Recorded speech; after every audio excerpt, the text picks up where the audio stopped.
Starfleet Academy.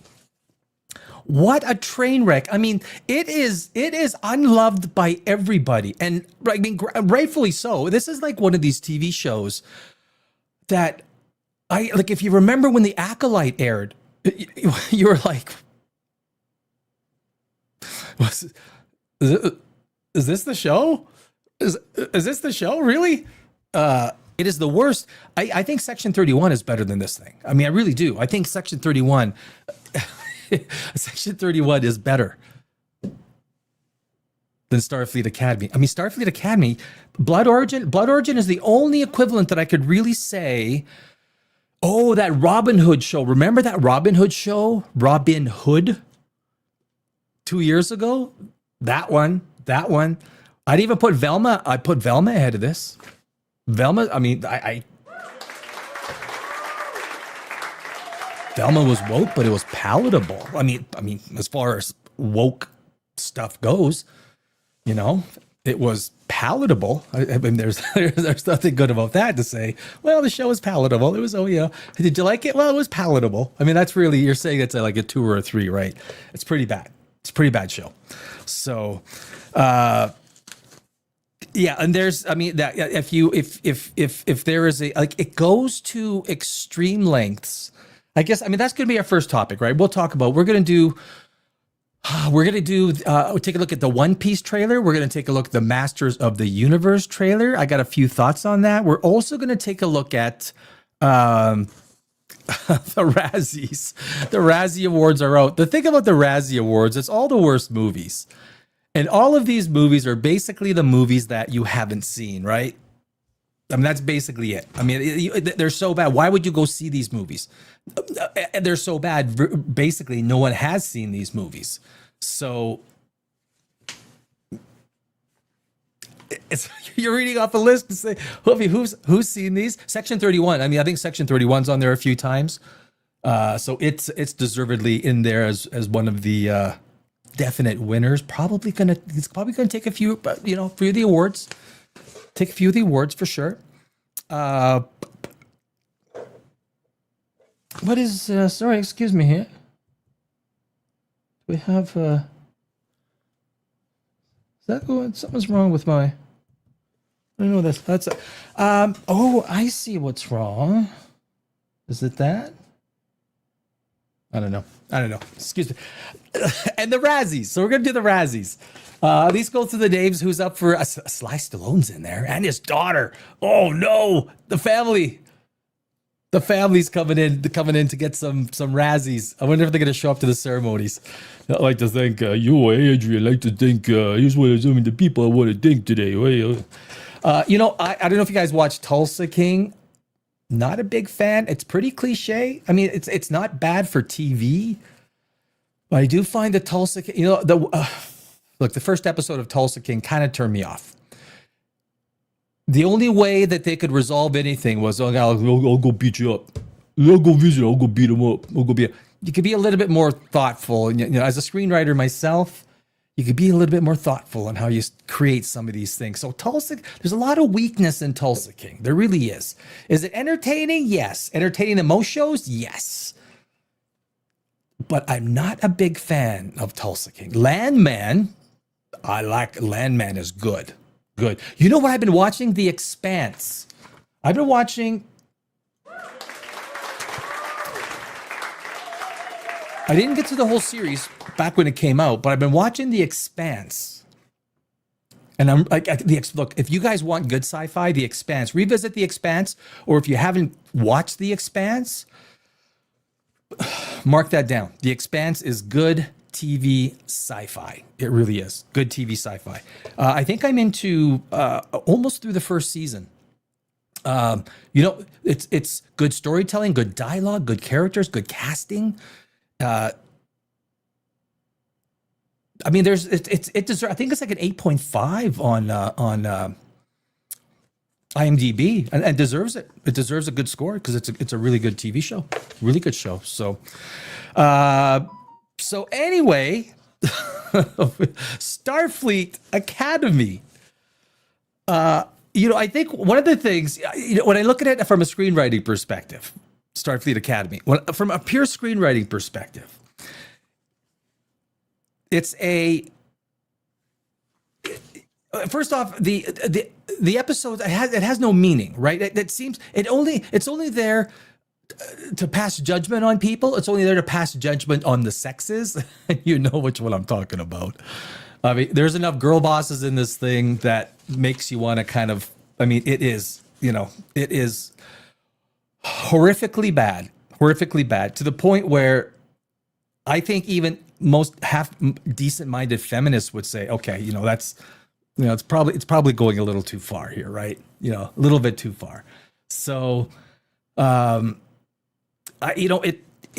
a show that has very little, like right off the bat,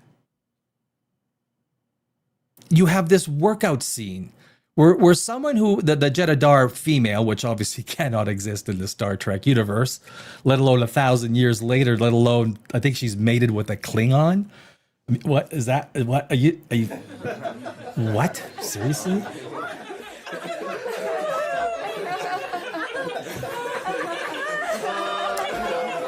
But she's forcing everyone to work out, right? Everyone's got to work out. And she's like the heaviest, least fit person, and she's like the drill instructor, right? Looks good. And she's just angry. I mean, she has literally, it's a character with no redeeming qualities. And that's the way this whole thing starts. It starts bad, it ends bad. It ends with male submission, and it starts with male submission. In between there, it is all about male submission. And one of the funniest things is when the dude comes out, what's his name? I don't even know the guys. I keep forgetting the names. The guy, the lizard face, he turns into the lizard guy. Somehow he's a shapeshifter. And he comes out, and I think, what is that? That is at the 2-minute mark, and he comes out and she bumps into her in the hallway, and she's already done. I think she's basically finished her workout. It's like, sleepy boy. Everything is about that, and it's some of the very poor storytelling. $20 million per episode. There's nothing there that makes you go, yeah, that's. I see where you spent the $20 million bucks. I can see where you spent 20 million. I got it. It's obvious. Yeah, I see the 20 million. $20 million. Now you watch a show like Game of Thrones, they were getting about 10 million. I think in the final episode they're up to 15 million maybe. Now, of course, inflation and things like that. But still, Game of Thrones it's only kicking around $10 million. And I think it was down to $5 or $8 million for the earlier episodes. I mean, these producers, I don't know where they spend their money. Like, you don't see it on the screen. You don't see it on the screen. And these are all new faces. There's a few. I mean, they're not high-priced actors. Holly Hunter and the other one. I mean, they can't be that price. Like Michelle Yeoh got what, 12 million? 12 million for Section 31. Well, I don't think there's any $12 million people in this. If they are, they overpaid.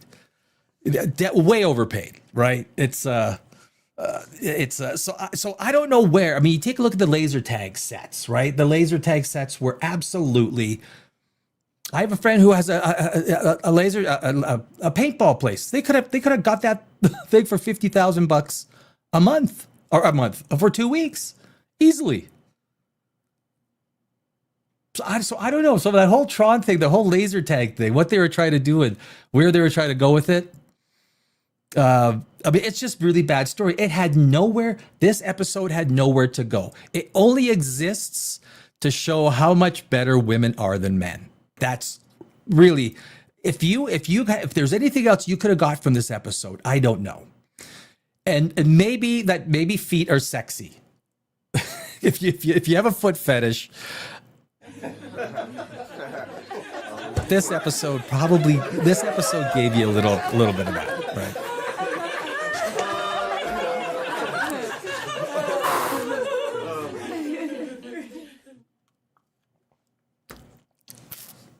It ain't Star Trek, baby. It ain't Star Trek. So, and I think that's probably one of the big things about Star Trek, this Starfleet Academy, is it's so off base with Star Trek, right? There's nothing There's nothing that takes it and ties it back into Star Trek except by name only. And it's one of these things where, you go through and you try and understand the whole reason. Why did they make this? Like Alec Kurtzman, the guy who was in charge of Star Trek. It makes you wonder, what makes you believe that the money you just spent has just helped this franchise? Right? What have you done that you believe has helped this franchise by putting this Starfleet Academy out? Episode 3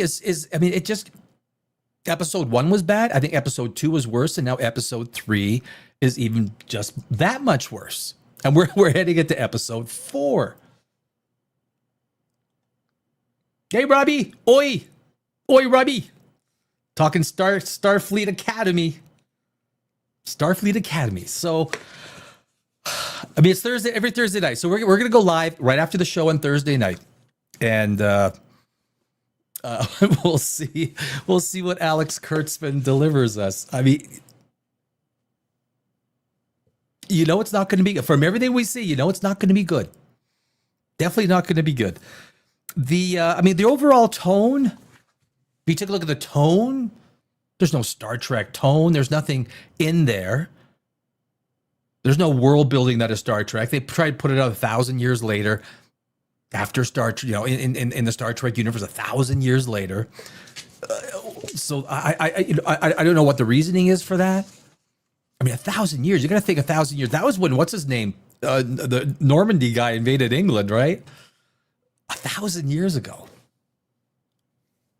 or 1,000 years into the future.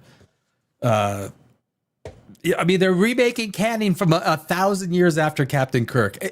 I don't know if that I guess that's an easy way to erase the entire series if it doesn't work, and it is not working, right? This is going to have to be erased. This entire. If David Ellison, who is now the owner of Star Trek by virtue of purchase of Paramount, if he doesn't want to do anything, or if he doesn't do anything after what Alex Kurtzman is doing to one of his treasured properties, if you don't do anything over that and you just let it happen the way it is, you deserve to lose Star Trek. You've already lost most of the fans. Most of the fans are gone. Starfleet Academy is going to ensure that whatever's left is not, and they're not coming back, or very few are. Where you're going to get a whole bunch of Melrose Place, people that love Melrose Place. Now they're coming in. They're going to come in and supplant the real Star Trek lovers, Melrose Place lovers, right? Great idea. That's a great marketing. Alex Kurtzman, that was a great marketing idea.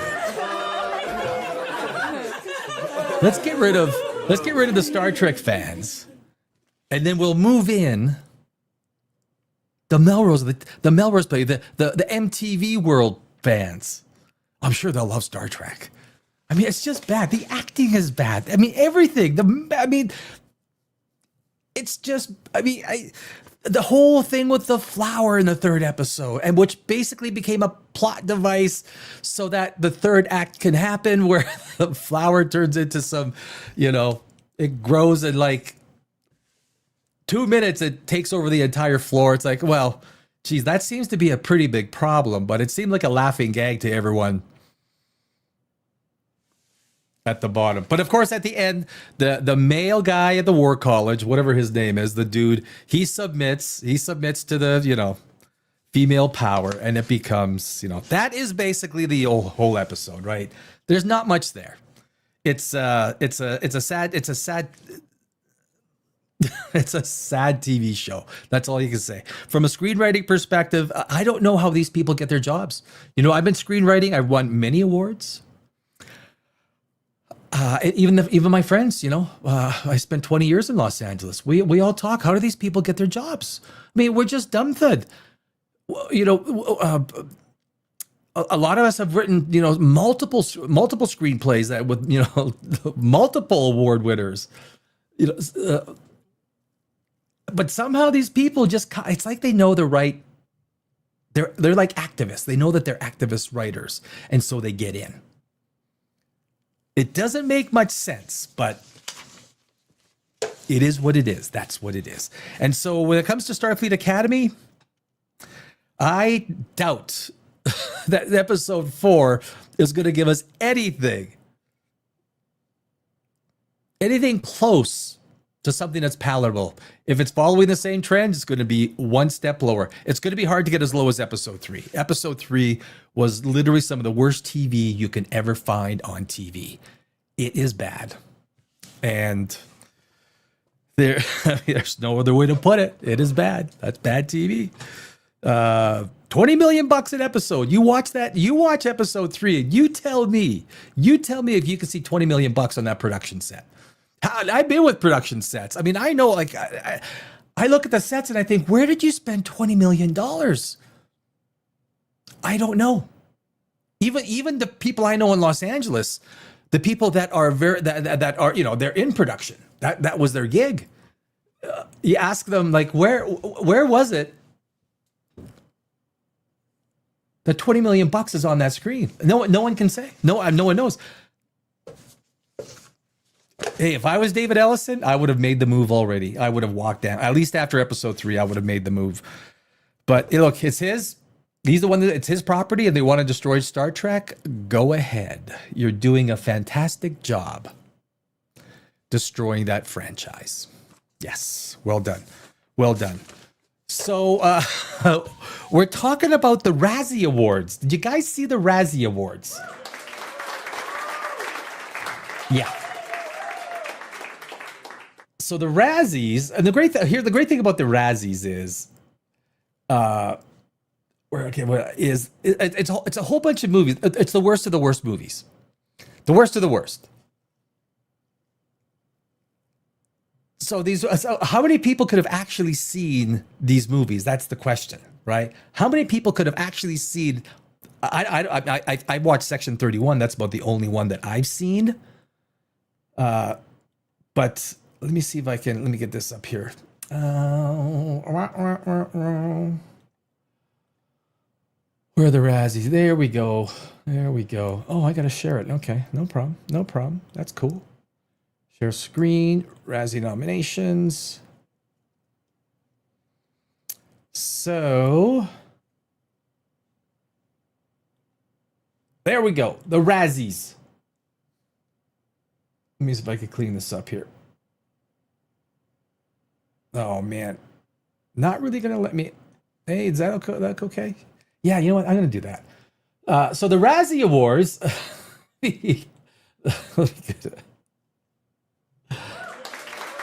Yeah. The Razzie Awards are in play. The winners of the 46th annual Razzies will be unveiled on March 14th, 2026. See the full nominations list below. Worst picture, The Electric State. Now, the interesting thing about The Electric State, The Electric State is the Russo brothers. They did that with Chris Pratt and Millie Bobby Brown. And they're also doing the new Doomsday. So here they go. They make one of the worst movies of the year. And then they get Doomsday. $750 million movie. And now they're up for a Razzie Award. I mean, it doesn't... You couldn't even... If you wrote that as a screenwriter, no one would believe it. But it's true. Hurry Up Tomorrow? I'm not sure. Snow White. You know Snow White. We all know Snow White. Star Trek Section 31. That was pretty bad. I mean, again, Star Trek going down the toilet. And War of the Worlds 2025. I haven't seen that. Some people said they kind of enjoyed it.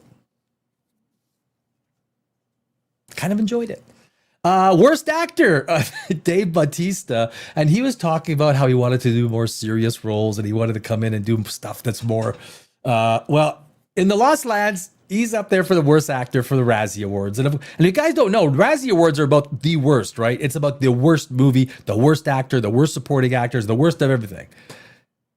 Ice Cube for War of the Worlds. And again, I know people that actually liked it. It was so bad. And you can have that, right? You can have it so bad that people actually enjoy it. Scott Eastwood for Alarum. Jared Leto for Tron, very well deserved. Abel the Weekend, Hurry Up Tomorrow. And then the worst actress, we have Ariana DeBose, Love Hurts. Mila Jovovich, which is kind of sad. You know, I like Mila Jovovich, I do. In The Lost Lands, Natalie Portman, Fountain of Youth. Natalie's in there. Rebel Wilson. And of course, we got Michelle Yeoh for Star Trek. She got $12 million bucks. So she's okay, right? She's okay. Worst remake ripoff of a sequel. I know what you did last summer. Five Nights at Freddy's. Some people like that. People who are into Five Nights at Freddy's like that movie. They did. They really liked it. I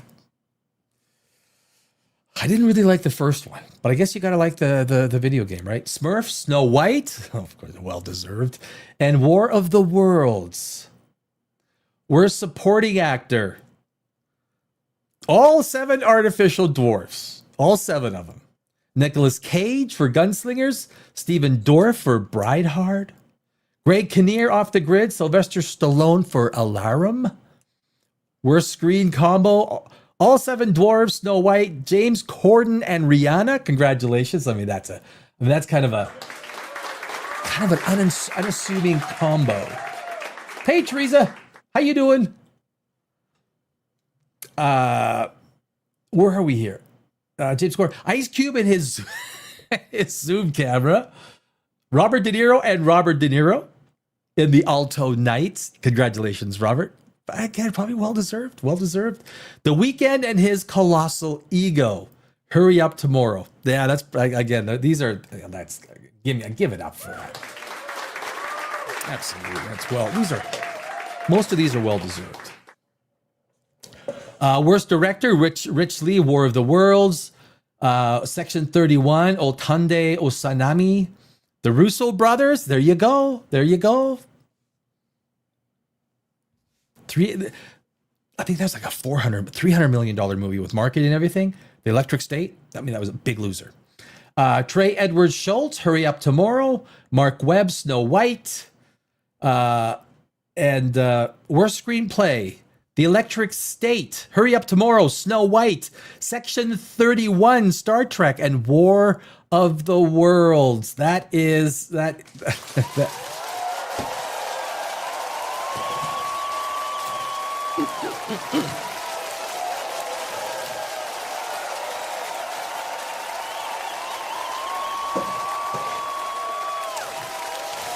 The Razzie Awards, those are on. When are the Razzie Awards? What? I forgot. It's right at the beginning. They are. We will know for the 46th edition. We will know. When are the awards? I wonder. I don't think very people show up. You get. I mean, why? March 14th. You know what? Also is March 14th.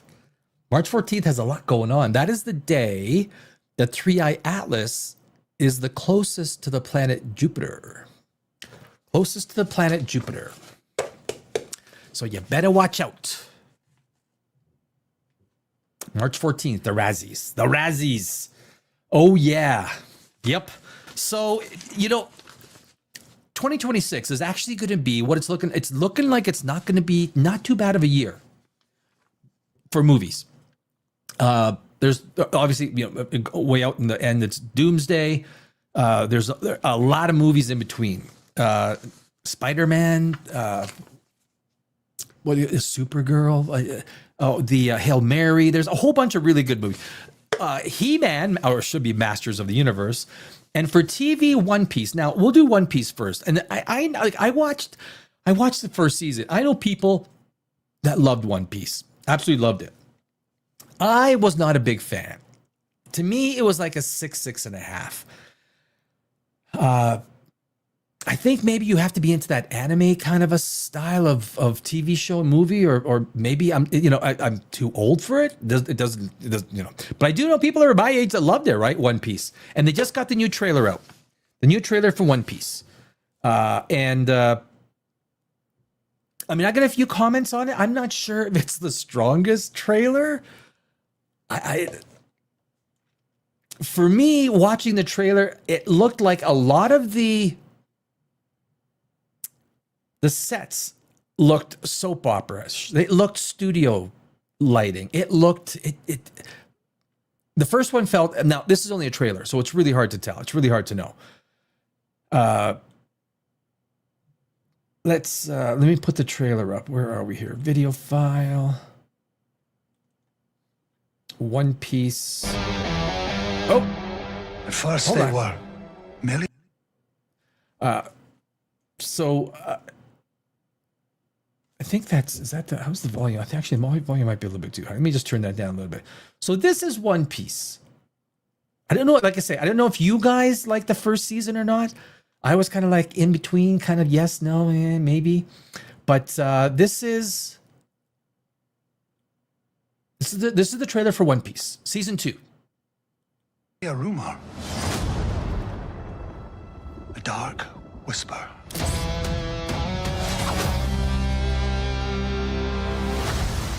They are Baroque works. They're an organization. I mean, to me, that little display of characters, it looked like a weak sort of, I don't know in what direction they're trying to go with it. And maybe it is as a screenwriter and a writer, I don't understand this genre. But for me, it's missing the mark. Of assassins.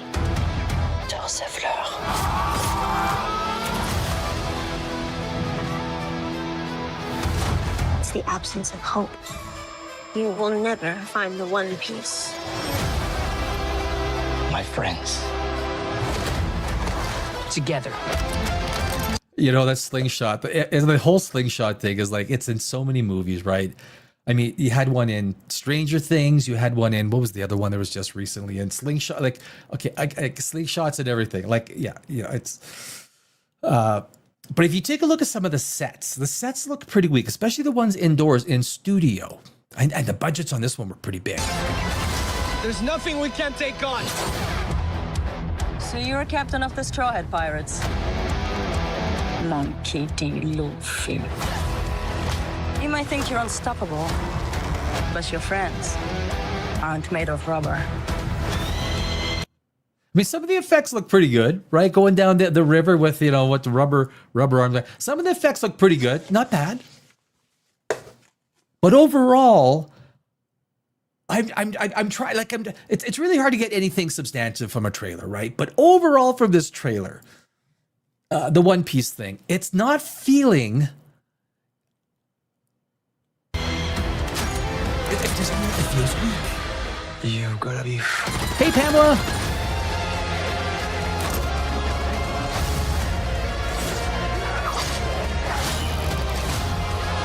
These guys are unstoppable! I mean, okay, that one, stop it there. That is, I mean,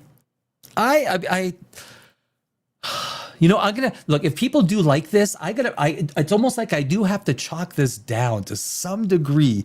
That am I too old for this? Do I not understand this genre? Is this like a new genre that is, or have they just gone too far and this is feeling as bad as it feels? We're doing the One Piece. I don't know if you know if you watched season 1, but the One Piece. I mean, the guns and the hair. It seems like it gets worse through the trailer. Now's my turn.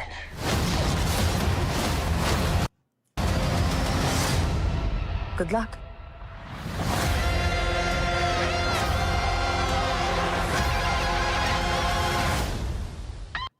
March 10th on Netflix. So that is,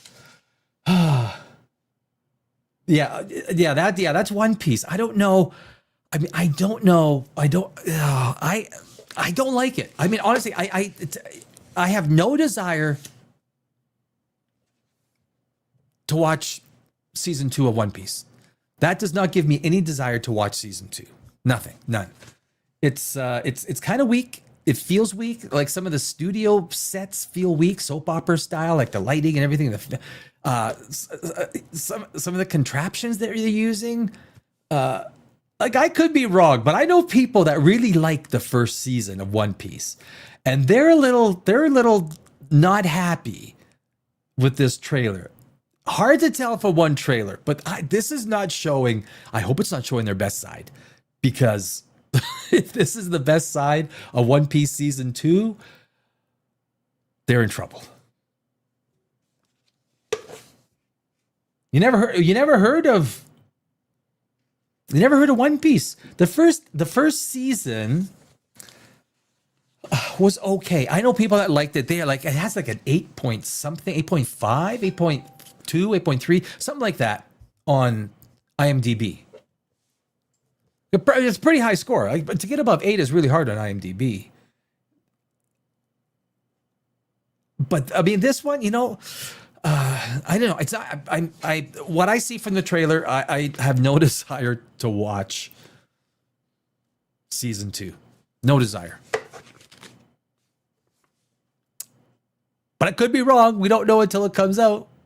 Maybe they have a second trailer. A lot of times what they do when they come out with the first trailer, they get a lot of feedback, and then they come out and then they do a better second trailer that's maybe more exemplatory of what they've done. But especially TV, you need that hype going in, right? You need that big choo-choo train of hype going into it. And if it's a bad trailer, you don't get much hype out of it. So I don't know. We'll have to see. We'll have to see where that goes. It's a like I say, I'm not big on it. So now, Masters of the Universe. This one just came out. It is fantasy. I mean, it's an 80s fantasy. If you grew up in the 80s, or like I did, I graduated in the 80s. I was never a big Masters of the Universe fan. I watched a little bit of it. There's other cartoons that were on TV, so I did watch a little bit of Masters of the Universe. I understand the character. I understand the protagonist, the antagonist from a writing perspective, and everything like that. For the most part, I'm okay with this trailer, but there are some things that, let's say the lead actor, the guy that's playing He-Man, he feels a little spongy to me. If I was the director, it'd be kind of like, dude, I think you're not doing the Hugh Jackman, right? He doesn't have the Hugh Jackman body. It feels a little soft. Now I could be wrong. Maybe it's just what I've seen. I've seen it in wrong angles or something like that. He does look like he fits the role, fits the part. But here it is. Stuff that only exists in legends and bedtime stories. Talking tigers, spaceships, and magic swords that can make a man as mighty as a god. Where I come from, that stuff is real. One thing I will give this, the scenery, it almost looks like what's Asgard, right? With Thor, looks a lot like Asgard. Looks very Avengers like, that sort of a feel. As a matter of, that's what I thought it looked like. It looks like Asgard. It has that same feel, the same tone, all that sort of so that does look good. So the scenery looks good. Looks like their world building might be okay. Why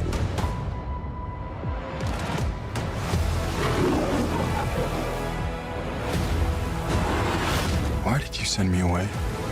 I wanted you to be safe. So I sent you to a place I knew that they'd never find you. There's...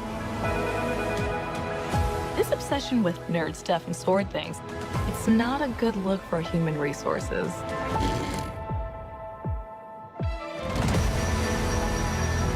I know it sounds crazy, but that sword... So the dude looks pretty good. Like he has that kind of look, Probably if he would have held out for a few more years, he might have been in the running for the Thor when what's his name bows out and says, "I'm done with Thor." Chris Hemsworth. So he's got that blonde locks, that kind of, that he's got a good look. He does, but he doesn't have that Chris Hemsworth body, that real, that chunky, chunky muscular kind of a look. But Again, I mean, these trailers are so hard to nail down. Well, there's going to be a good movie or not.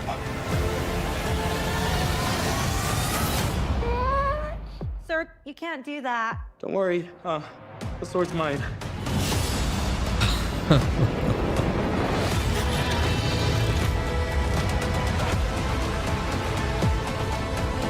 Hang on, it's about to get weird.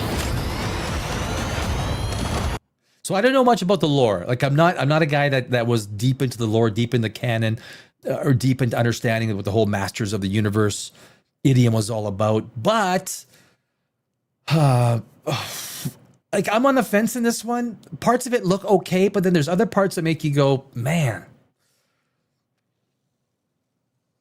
I don't know. What's the budget on this thing? That's usually Masters of the Universe budget. Oh, 200 million. Oh man. That's good. So with marketing, you're looking at 600 million, sharing with the studio, or 300 million, double it up at $600 million at the box office just to break even. Usually the budgets are higher. So I would say 650 to 700 million to break even. That's a lot of money in today's world of cinema.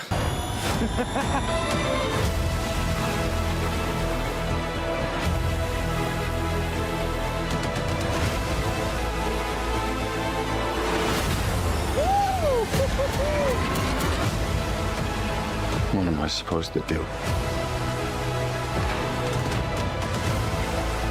Take the sword. You protect them. Idris Elba is kind of like, well, he played what's his name in I can't remember his name in the Avengers, right? It almost seems like an exact same role, and I can't remember his character's name. In IMDb.com.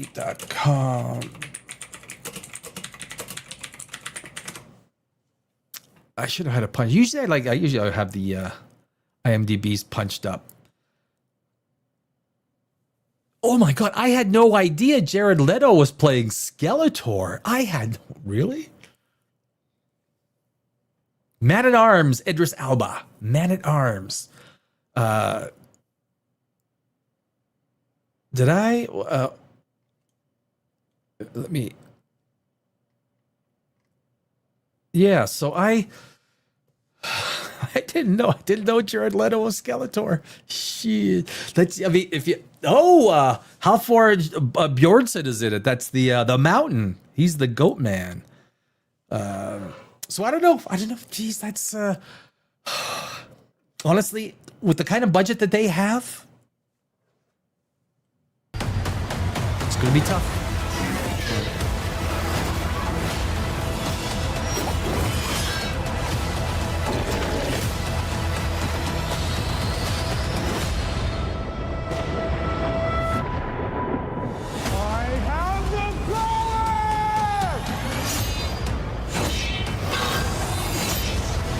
I mean, the fighting looked pretty good. Looks like he obviously took some sword lessons. I took a couple years of kendo in my earlier years, but he looked like, some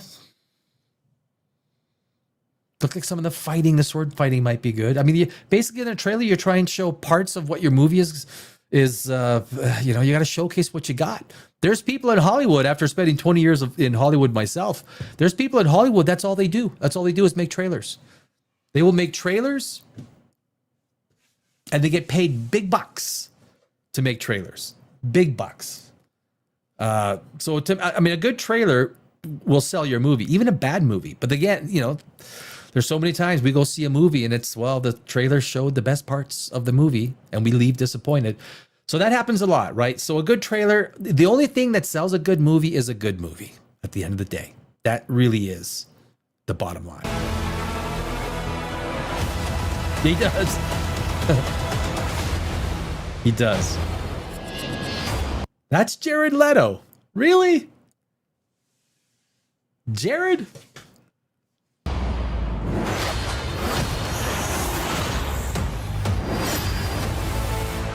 June 5th. So there you go. That is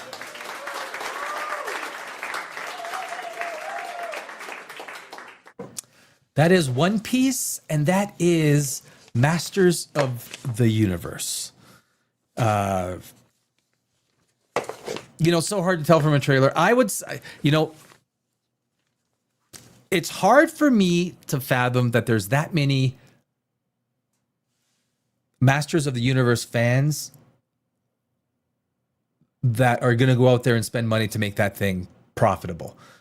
Master of the Universe is going to have to rely heavily on normies, people that have just basically kind of heard of it. Maybe they watched it growing up. They're going to have to rely on that group of fans that, a lot like me, that know about it, watched the cartoon back in the 80s, aren't particularly heavy into the canon or the lore. I think a lot of people have forgotten it. It's been out of the zeitgeist for so long. So I don't know, for a movie like that to pull $600-700 million out of the box office in today's climate, I mean, it's a really bad. I mean, I spent 20 years in Los Angeles. I know people that are, I know a lot of people in Los Angeles that they are not doing well. They've moved out of Los Angeles. I keep going blurry. I think I know. This is a new black shirt, and it's the first time I've worn it. And I think against I gotta get a new chair though. That's probably what it. And I keep going out of focus. Driving me crazy. Saturday night. POPRAGEOUS live at Saturday night. So One Piece, I don't know if there's like One Piece fans. Again, I thought the first season was okay. It was one of those things where I couldn't wait for the next episode to drop. And season 2 does not look any better. Season 2 of One Piece does not look any better. It looks corny. I mean, that's, put it simply, it looks corny. It looks like a weak attempt to try and put some of the, a lot of times when you put these TV shows together, especially like One Piece, a lot of the good ideas from the writers, they go into the first season and they're gone. I mean, they're gone after that, and then they start making things up, or they start doing things because they've had some success, and that success breeds hubris. And with that hubris, and I know as a screenwriter and a writer, you see it all the time in Hollywood. You get one good winning screenplay or one good winning movie, you think, oh, okay, I've made it. I'm good. I can do it. Well, you know what? Probably the more important one is your second movie, right? Your sophomore one. And I've seen so many people. I've never sold any of my screenplays. I've never sold any. I've had offers to option them. I've never sold them. I never sold my TV pilots, full episodes, seasons. Even in one TV, I think I had like 3 seasons written, and it's my most winning TV script. So, but right now Hollywood is all about failing upwards, right? If you fail, it's like, Bob Iger's asking, how much can, what can you lose me? So I can lose you $1 billion. You're in for 2 movies. It's like, if you can lose, if you can lose us. And even Doomsday, I'll even say, Doomsday. The sad thing about Doomsday, and you could say, well, you know what? They're pulling out all the stops for Doomsday. They're putting the money into it. They got the Russo brothers back. They're doing things, but here's the thing. These are the same people that screwed it up. These are the same people that were preaching to us about. I think Feige said that, there's, the Marvel is going to be more, be mostly female. But it's not that you went mostly female. You went in a way that you brought activists in to create movies that were about preaching and not about story. And for 4, 5 years, 6 years. And then after people watched your, phases 4, 5, and 6, they said, we don't like it. It's garbage. Here's why it's garbage. You turned around and you were okay for people to go and say horrible things to people because they didn't like your movies. And now you're turning around and you're saying, okay, look, we're sorry. We're going to bring back Old Man Iron Man. We're going to bring everyone back. We're sorry. We're going to spend $750 million on Doomsday. We're sorry. We're sorry. You know, really? You want fans to come around back to Doomsday after 4, 5, 6 years of being shat on? You didn't think that fans were giving their real opinion? They were misogynist, racist. But now you want them all to come back because you think you've what happens after Secret Wars? Do you fall into the same crap that you gave us before? What happens after Secret Wars? And apparently Secret Wars is going to be 2 movies now, right? That's what I heard. A couple of friends in LA told me that's going to be, they're busting it up into 2 movies.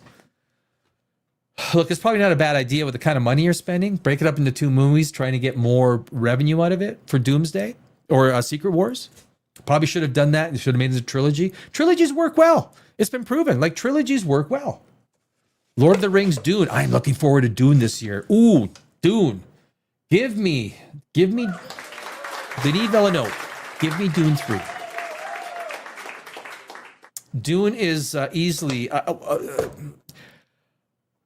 if Dune 3, the third one comes out like 1 and 2, it will rank right up there, 1 and 2 with Lord of the Rings as my favorite trilogies of all time. When is Dune 3 coming out? December 18th. So it's good. Wow. Oh, right. It's right. It's going out there with right around the time Doomsday, right? And then Supergirl. When was Supergirl again? June 26th. I mean, there's a lot of big movies. There's a lot of big budget movies coming out this year. A lot of big budget movies. If Hollywood does not make their money back, even if they at least have to make 80% back on what they spent. They could pull in 20%. Hollywood could make 20% of the money back on CDs, and then, you know, probably the next over 1 or 2 years of distribution, they can make that money back, and then they're making money off these properties. Infinitum, right? For the next 10 years, they're going to be making a lot of money. But you got to make at least, I mean, this has been a terrible year for Marvel. Terrible.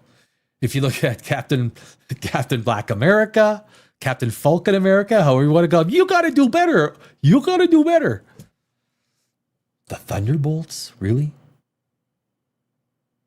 You thought that was good movie?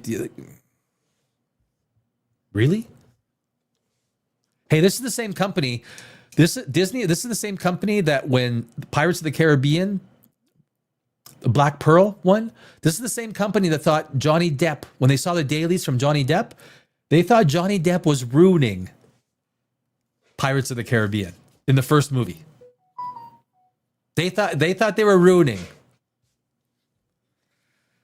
Johnny Depp was ruining the movie. And they were looking at firing him, putting the movie on hold, not even releasing it.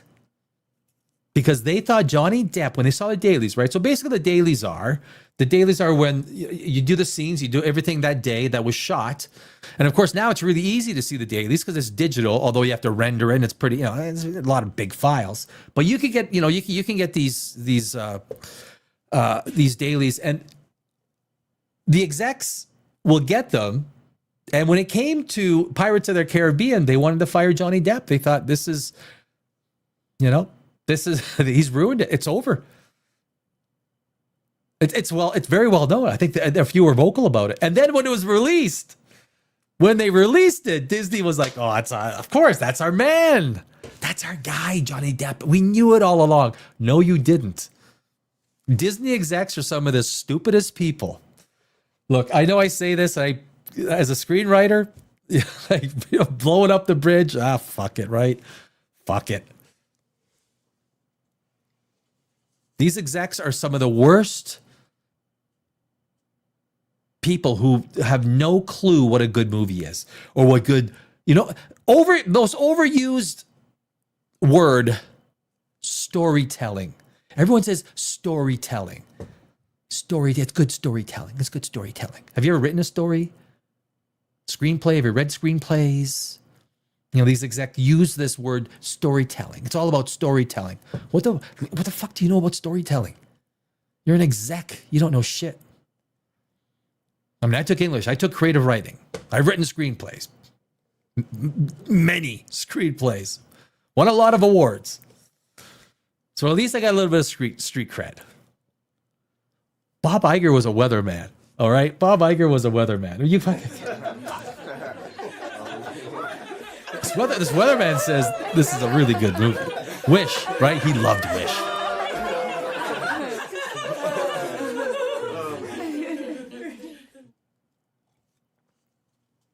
Bob Iger loved Wish. He did.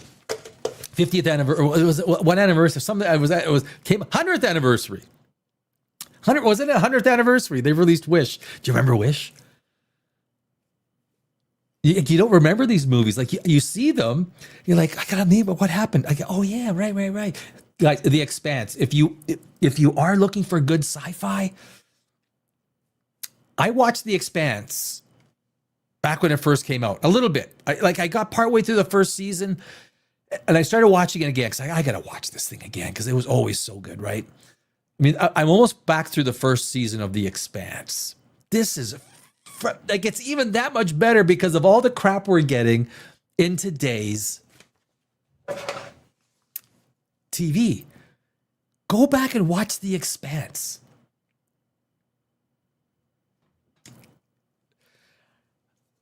The characters are good. The casting is fantastic. The dialogue is on the money. Like one of the, like, look, take it from a screenwriter. I've always, the dialogues in my screenplays and my TV script pilots have always been some of the best. I've always worked hard on dialogue. Dialogue is supposed to do heavy lifting for its own purpose. Starfleet Academy, Starfleet Academy is literally some of the absolute worst dialogue you could ever see. This is something that should be put at universities for creative writing courses. This is what bad screenwriting is. And let the kids read it. Let the university kids read it. This is what shit writing is. This is how this is. People don't say, when it comes to a screenplay, when it comes to a TV or it comes to a movie, people don't talk like they talk in real life, right? They talk like it's a movie. It's very different. When you talk in a movie, you got to say the exact things. If you're talking about character development, how many scenes do you have to develop a character in a movie? You maybe get 2 or 3 to really develop a character in a movie. Everything, every word, good screenwriters understand that every single word a character says is important. Some of the worst things a character could ever say, are you okay? Are you okay? Are you okay? The worst screenplays, every time you see a screenplay and the characters always ask, are you okay? Are you okay? You don't ask somebody, you show somebody. So the character just looks over and they see someone bleeding in pain and, their intestines hanging out. Are you okay? Really? You're asking? Show, don't tell. Again, it's a cliche, but believe me, it's hard to do. If you want a great example, I always say this example. Watch the first 5 minutes of John Wick, the first one. You literally get show, don't tell in a way that is so rarely done in a movie. I'm blurry again. I got blurred. Shit. There we go.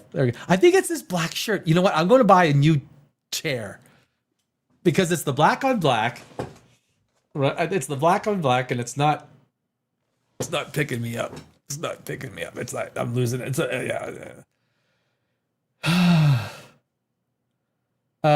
You're kind of a big deal, Dano. What the fuck, Dano? Where'd you get that from? I don't know if I'm a big deal. I'm not a big deal. Pamela, come on.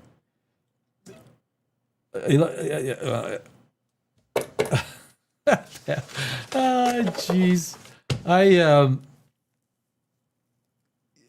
But the movie industry is very interesting, I tell you. I mean, having, 20 years in Los Angeles, I love writing. I love screenwriting. I have so many ideas that are like, I got like the first 10 pages done of so many ideas. And of course, I don't have all the time that I have no time to write these screenplays. None. With everything that I'm doing with YouTube, and I have the science channel and then this channel. And this channel I'm putting a lot more. I'm doing lives throughout the week, just starting it up, all this stuff. It's like, okay, it looks like my screenwriting might have to take, but it's when you get ideas for screenwriting, you got to get them down, right? So with my software, and it is probably one of the most frustrating things that I see from a screenwriting perspective. And I see the garbage that goes in, and knowing so many great, talented, I know a lot of talented screenwriters, a lot of them, that aren't getting work in Los Angeles. And I don't know how these people get work in the business. I don't know. It is absolutely a shocker to me how some people, how some of these writers get work in Los Angeles on some of these movies. How did the writers for Starfleet Academy, Alex Kurtzman, oh my God, he greenlit Section 31. He greenlit this piece of,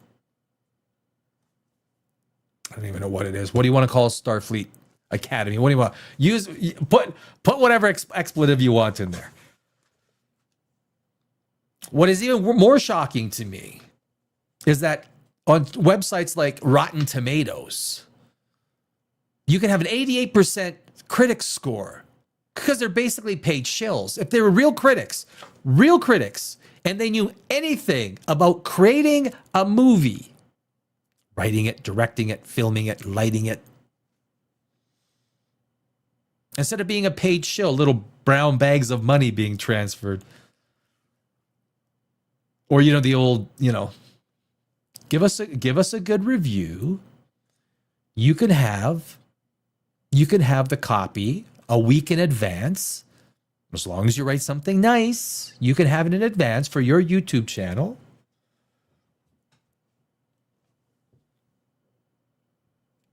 You know what I mean? Yeah. That's the way it is. That's how you get 88%. And then the fan score, of course, is 42%, 40%. What is it on Star Trek Academy? It was down to 4.3. Where is it? It was down to 4.3. I gave it a 3 out of 10, by the way. I gave it a 3. So I think this is absolute 4.3 out of 10 now. 4.3. This is I think that's still too much. I think this is the only reason that this, take Star Trek out of this thing. Take Star Trek Academy, the Starfleet Academy. Take that intellectual property, the power of that brand, of the Star, take it out of this and make this as a standalone TV show called Space Academy. Something like that, right? It will be the only thing that's giving it a 4.3 is the Star Trek. Take Star Trek out, it's a 3.3. And that's where I basically got my score from. I'm not going to give it an extra score because it has the intellectual property derived from 5 or 6 decades of other people. That's the real tragedy of all this. You get 5 or 6 decades. I said 5 or 6 decades. What the hell am I? What am I thinking? It's 5 or 6 decades of Star Trek that has created, thousands of people have created this, just like Star Wars. Just like Star Wars, thousands of people have created the intellectual property. And you take Marvel, you got even more than that, right? Marvel is even thousands upon thousands. Decades of people that put heart, sweat, and tears into building these franchises, only to have these people come in and absolutely eviscerate it. Eviscerate it. It's one of the saddest things. It's a sad state of Hollywood. It is. The Radford Studios. I don't know if you guys know the Radford Studios. What used to be the CBS studios, one of the biggest studios. Seinfeld was recorded there in Los Angeles. I know them very well, having spent 2 decades in Los Angeles. They shut down. They're done. Bankrupt. Poof. Gone. That's one of the biggest, most, famous studios in Los Angeles. The Radford Studios. Bankrupt in Los Angeles. So the biggest TV shows ever, some of the biggest TV shows ever were filmed there. Gone, out of business. And it's just more and more and more. It's just a bigger trend. Where this ultimately goes, where does cinema ultimately go? Where does TV ultimately go? One of the worst things that can happen is Netflix buying Warner. That is one of the worst things. Even if it's passed, look, the EU is not going to pass it. The European Union will not pass that merger. There's no way. And thank God, I'm not a religious man. Thank God for the EU. They will kibosh. At least the EU will say you got to get rid of Harry Potter, you got to get rid of Lord of the Rings, you got to get rid of Dune, you got to get rid of all these great properties, sell them off to somebody else. And you got to get rid of HBO. Then you can buy it. And then Netflix will go, well, now we don't want it. Well, exactly. Netflix purchase of Warner Brothers. Why does David Zaslav and the board want that? Because they're going to make a fuck of a lot of money. They changed the contracts 2.5 months ago, right? The board changed Zaslav's contract to include a buyout where Zaslav will make $600-700 million.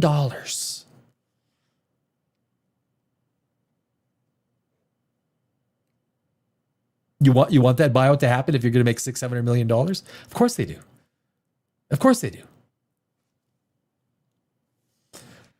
So I don't know. Where cinema goes, it's not good. And I know a lot of people, like I say, having spent so many 20 years in Los Angeles, I know a lot of people that are in just terrible shape. They've left the business. They're driving Uber, they're working in restaurants, they've gone on to something else, trying to find anything else to try and sustain themselves with because the business is done. Like I said, Radford Studios, Google it, Radford Studios, out of business, gone. Poof, poofies. It's all poofies. That's the way it is. It's a tough world. And AI, the way that's going, that's going to put so many, VFX people out of business. There's a lot of change. People say that AI is going to put a lot of writers out of business. If it does, it will create horrible scripts. And you can easily argue that Starfleet Academy was written by AI. Easily. It is such shite garbage. If an actual human being wrote Starfleet Academy and it wasn't AI, I'd be shocked. That is just shit writing.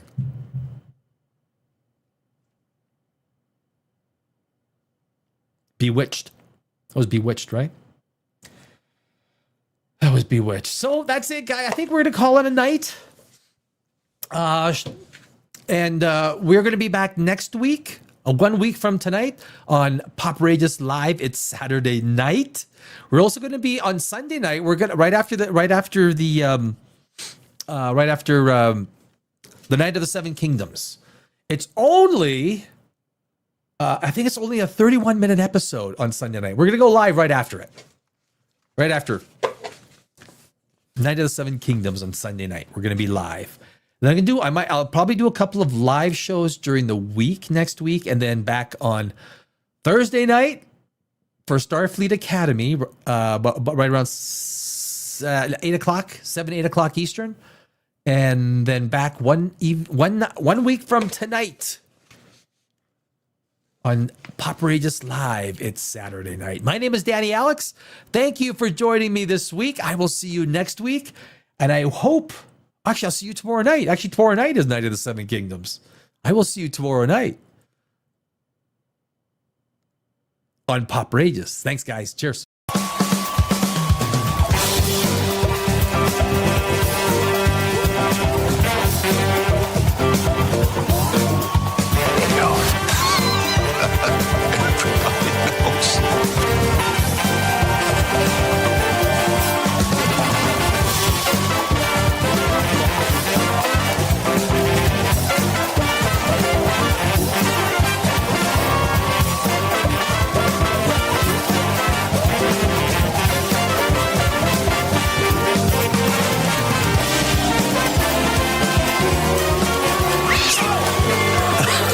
I'm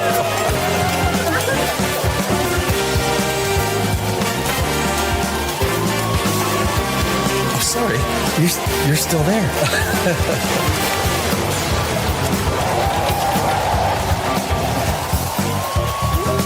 Yeah, baby.